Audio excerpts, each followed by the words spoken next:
London, 1888. The streets of Whitechapel are shrouded in fog. Gas lamps flicker, casting long shadows across the cobblestones. Somewhere in the darkness, a killer lurks. His crimes would terrify a city, confound the police, and leave a legacy of fear that lasts more than a century. That killer is known to history as Jack the Ripper. Tonight, we will explore the murders, the suspects, and the new scientific evidence that might finally reveal the identity of one of the most infamous criminals in history. Step with us into the shadows as we ask, has the mystery of Jack the Ripper finally been solved?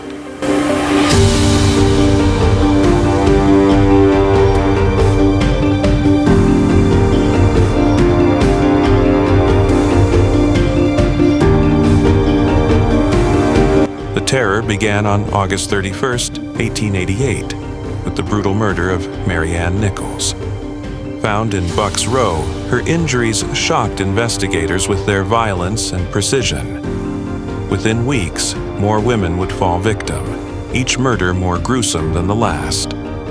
Historians often referred to the Canonical Five: Mary Ann Nichols, Annie Chapman, Elizabeth Stride, Catherine Eddowes, and Mary Jane Kelly. What puzzled police and terrified citizens was not just the brutality, but the apparent skill of the killer. Many speculated that he had some medical knowledge. Whitechapel became a place of fear. Women avoided the streets at night, newspapers sensationalized every detail, and the killer taunted authorities with letters, including the infamous Dear Boss letter, signed simply Jack the Ripper. In that moment, a legend was born, one that would endure for more than a century.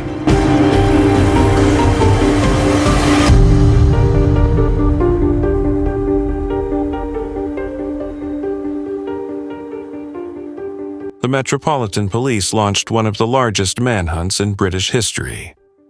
Detectives interviewed thousands of people, pursued leads from psychics, and scrutinized every suspicious individual in Whitechapel. But their efforts were hampered by the limits of the time. There was no forensic science as we know it today, no fingerprinting, no DNA analysis. Crime scenes were crowded with onlookers, evidence was contaminated, and street lighting was poor. The killer vanished into the fog after every attack, leaving investigators frustrated and the public in terror. Newspapers ridiculed the police for their inability to catch him, and Jack the Ripper became more than a criminal. He became a shadow, a phantom whose presence haunted the narrow alleys of Whitechapel.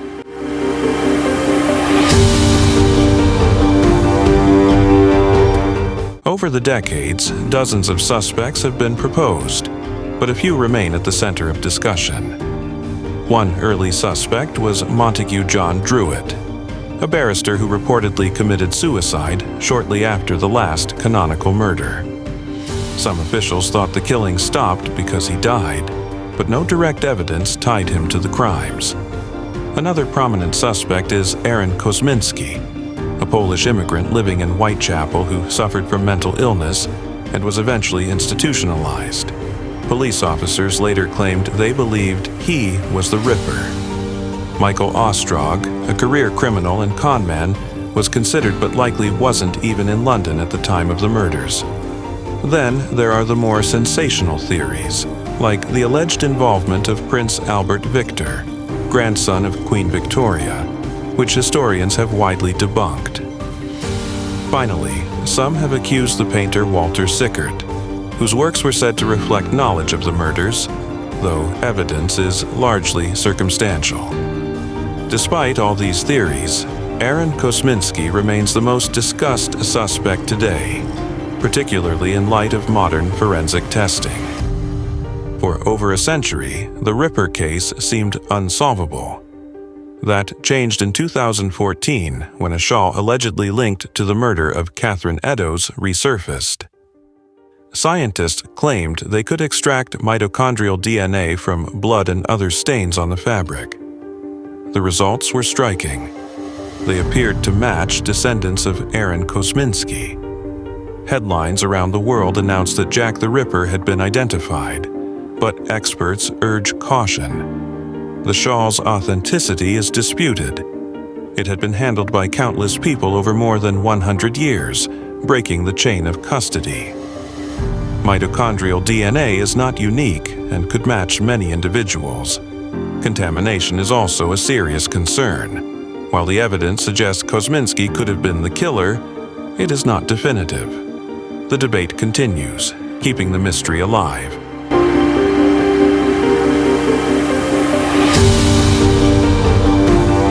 Recent research using police notes, overlooked witness accounts, and modern geographic profiling has offered new insight. Experts in criminal profiling have studied the locations of the murders and concluded that the killer most likely lived on or near Flower and Dean Street in Whitechapel. Interestingly, this is where Aaron Kosminski resided. While this evidence is still circumstantial, it strengthens the argument that Kosminski may have been the Ripper. When combined with the disputed DNA evidence and historical testimony, he emerges as the leading suspect in today's investigations. Yet, despite these advances, no single piece of evidence can definitively prove his guilt.